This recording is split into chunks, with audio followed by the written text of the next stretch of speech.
Hello friends, welcome to target online exam. CDP में आप सभी ने अभिवृद्धि और विकास से संबंधित कुछ इंपॉर्टेंट पॉइंट्स पढ़ लिए थे, जिसके अंतर्गत आपने पढ़ा था वृद्धि किसे कहते हैं, विकास किसे कहते हैं, किसके कारण वृद्धि होती है और किसके कारण अभिवृद्धि होती है, वृद्धि और विकास में क्या अंतर है।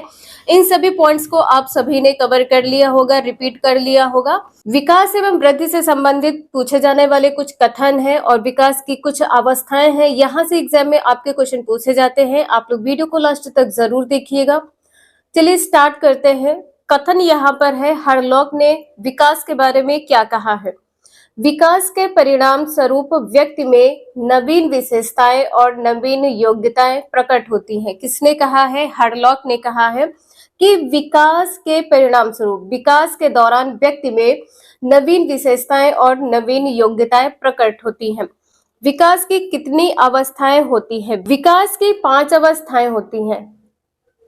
अवस्थाएं कितनी होती हैं? 5 होती हैं। और विकास के पक्ष भी कितने होते हैं? 5 होते हैं।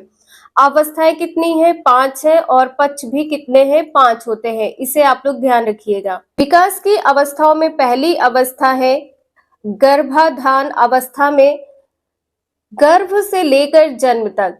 और यह समय कब से कब तक रहता है? 9 माह 10 दिन का समय रहता है। समय पूछा जाए तो कितना रहता है? 9 माह 10 दिन का समय रहता है। नेक्स्ट है शैशवावस्था, जन्म से लेकर 6 वर्ष। शैशवावस्था जन्म से लेकर 6 वर्ष है।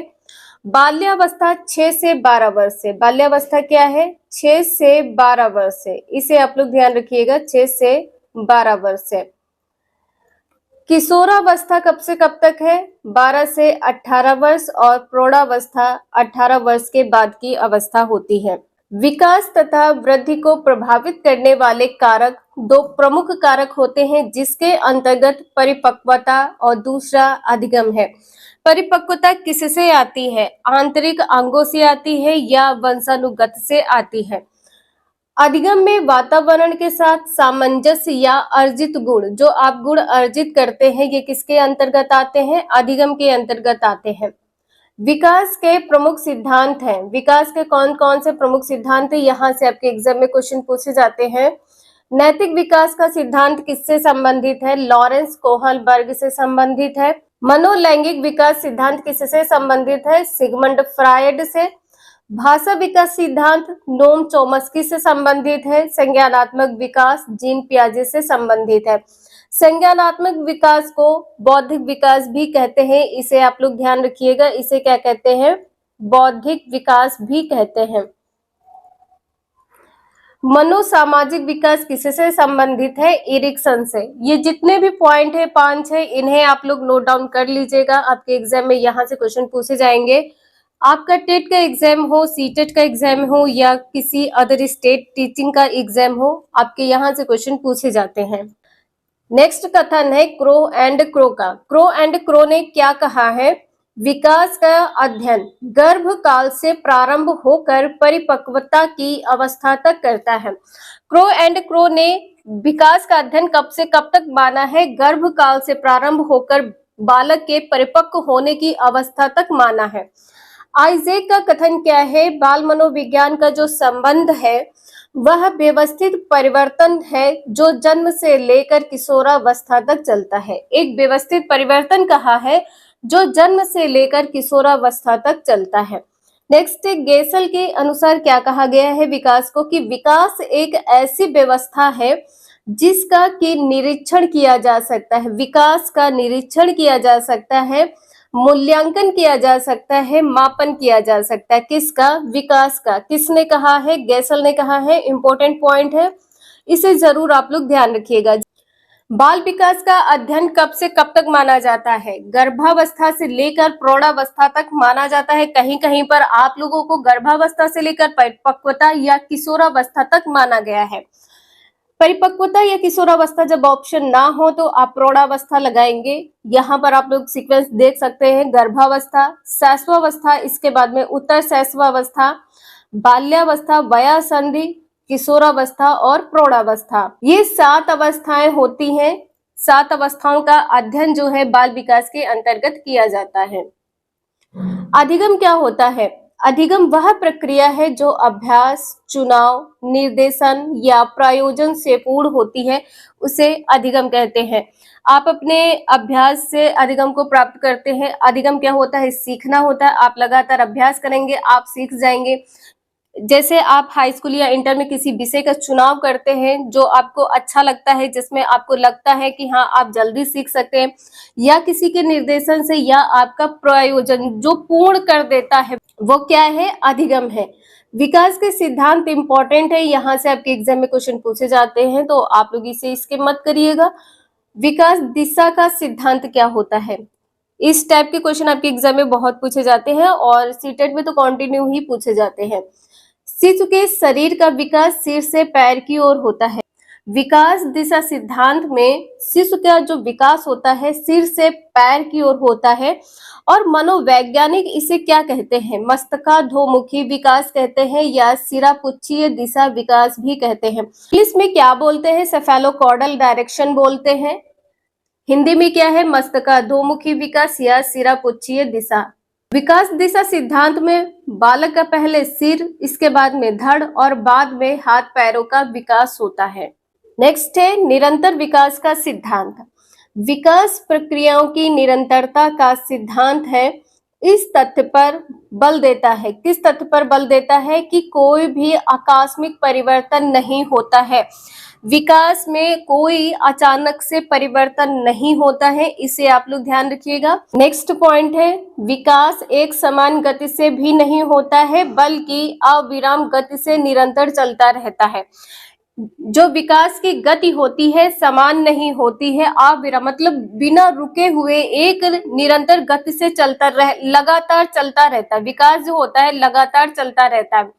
विकास की गति जो स्पीड होती है वो कभी कम भी हो सकती है और कभी तेज भी हो सकती है। तो जो विकास की गति होती है कभी तेज और कभी धीमी रहती है। नेक्स्ट है विकास की गति में व्यक्तिगत भिन्नता का सिद्धांत। विभिन्न व्यक्तियों में विकास की गति भिन्न होती है। अभी आपने देखा है कि जो विकास की गति है कभी धीमी हो जाती है तो कभी तेज हो जाती है। कभी कभी आपने अपनी बॉडी में चेंजेस देखे होंगे कि कभी आपके बॉडी का वेट एकदम से गेन कर लेते आप हैं और कभी एकदम से आप लोगों का वेट रिड्यूस हो जाता है, तो कभी घट जाता है कभी बढ़ जाता है। ठीक है, तो ये क्या होता है? ये विकास के कारण होता है, और जो इसकी गति होती कभी कम कभी ज्यादा हो जाती है। जो व्यक्ति जन्म के समय लंबा होता है वह बाद में भी लंबा होता है। एक ही आयु के दो बालकों में शारीरिक, मानसिक और सामाजिक विकास में व्यक्तिगत विभिन्नताएं स्पष्ट दिखाई देती हैं। कोई भी दो बालक शारीरिक, मानसिक या सामाजिक विकास की दृष्टि से एक समान नहीं होते हैं। यही क्या है? यही भिन्नता है। दो व्यक्ति या दो बालक शारीरिक, मानसिक, सामाजिक विकास में भिन्न होते हैं। नेक्स्ट है विकास क्रम का सिद्धांत। क्रम क्या होता है? एक सीक्वेंस होती है। विकास एक व्यवस्थित एवं निश्चित क्रम में होता है। जो विकास से व्यवस्थित व निश्चित क्रम में होता है। नेक्स्ट पॉइंट है बालक का गामक। गामक को क्या कहते हैं? मोटर कहते हैं। अर्थात गति संबंधी और भाषा संबंधी विकास एक क्रम में होता है। जो गति और भाषा संबंधी विकास है ये भी एक क्रम में होता है। नेक्स्ट पॉइंट है इंपॉर्टेंट है 3 महीने से बालक गले से एक विशेष प्रकार की आवाज निकालता है। तीसरे महीने से बालक अपने गले से एक विशेष प्रकार की आवाज निकालना शुरू कर देता है, और छठे महीने में वह आनंदित होकर ध्वनि निकालता है या खिलखिलाने लगता है और खिलखिलाते हुए हंसता है। छठे महीने में आनंदित होकर बालक खिलखिलाकर हंसने लगता है। 7वें महीने में वह पा, बा, मा, दा आदि शब्दों को बोलने का प्रयत्न करने लगता है। आपसे मंथ पूछा जा सकता है कि किस मंथ में बालक बबलाना शुरू कर देता है। आधे अधूरे शब्द है जैसे पा, बा, मा, दा, ये सभी क्या है? ये बालक बबलाता है। किस अवस्था में बबलाता है? 7वें महीने में। नेक्स्ट है परस्पर संबंध का सिद्धांत। बालक के शारीरिक, मानसिक, संवेगात्मक पक्ष के विकास में परस्पर संबंध होता है। मतलब यहाँ पर क्या है कि शारीरिक, मानसिक, संवेगात्मक विकास एक दूसरे से संबंधित होते हैं। शारीरिक विकास के साथ साथ उसकी रुचि, ध्यान तथा व्यवहार में परिवर्तन होता जाता है और इस प्रकार उसका गामक, मोटर तथा भाषा संबंधी विकास होता है। शारीरिक विकास के साथ बालक का जैसे जैसे शरीर का ग्रोथ होता है, शरीर का विकास होता है, देखिए जो ग्रोथ होता है वो विकास के अंतर्गत ही आता है। उसकी रुचि, ध्यान, व्यवहार के साथ साथ उसके जो गति संबंधी, भाषा संबंधी विकास होता है। शारीरिक विकास बौद्धिक विकास को प्रभावित करता है। बालक का जो शारीरिक विकास होता है यह बौद्धिक विकास को प्रभावित करता है। नेक्स्ट है समान प्रतिमान का सिद्धांत। मानव जाति के शिशुओं के विकास का प्रतिमान एक ही है। प्रतिमान का यहाँ पर पैटर्न की बात की गई है। अब यहाँ पर पैटर्न से आप लोग ये समझ सकते हैं कि जो आप सीटेट का एग्जाम देते हैं वो जो आपका पैटर्न एक बालक के लिए है वही पैटर्न अन्य बालकों के लिए है। उनके विकास में किसी प्रकार का अंतर नहीं होता है। जो पैटर्न होता है बालक का विकास का उसमें अन्य बालक के लिए कोई भी अंतर नहीं होता है। नेक्स्ट है सामान्य से विशिष्ट प्रतिक्रियाओं का सिद्धांत। इसके अंतर्गत विकास के सभी पक्षों में, चाहे वह गति संबंधी हो या मानसिक हो, बालक पहले सामान्य प्रतिक्रिया करता है, बाद में विशिष्ट प्रतिक्रिया करता है। सामान्य प्रतिक्रिया यहाँ पर क्या कहा गया है कि कोई बालक किसी वस्तु को देखकर उठाने की कोशिश जो करता है तो वो अपने हाथ के साथ साथ अपने पैरों को भी आगे बढ़ाता है, अपने बॉडी को भी आगे बढ़ाता है। पहले बालक सामान्य प्रतिक्रिया करता है और इसके बाद में विशिष्ट प्रतिक्रिया करता है। नेक्स्ट पॉइंट है नवजात शिशु पहले अपने पूरे शरीर का संचालन करता है। जब किसी खिलौने को बालक उठाता है तो वो पूरे शरीर का संचालन पहले करता है। जब खिलौने के पास पहुंच जाता है तो बाद में किसी एक अंग को आगे बढ़ाता है, मतलब यहाँ पर है अपने हाथ को आगे बढ़ाकर खिलौना उठा लेता है।